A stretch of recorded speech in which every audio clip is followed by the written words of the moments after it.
والله ما اعرف شو اقول، بس ما راح اوقف. هو لازم يجي يوم نصحى فيه الله يرحمك ويصبر اهلك عليك.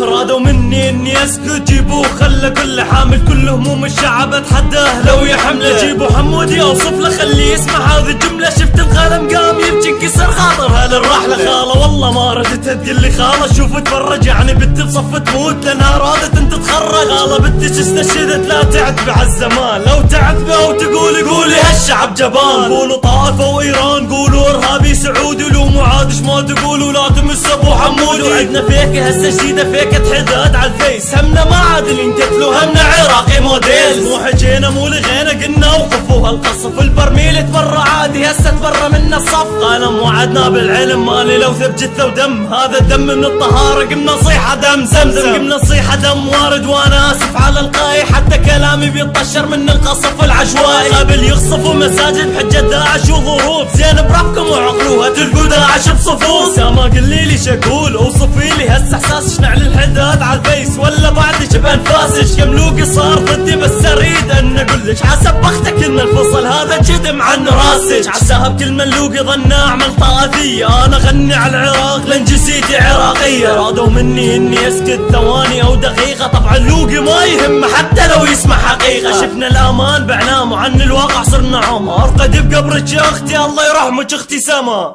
اوقف لا توقف اللحن، اسمع كل اغنية صيح اصحوا حتى اصحوا مني ملت، كل كافي لا تصيح.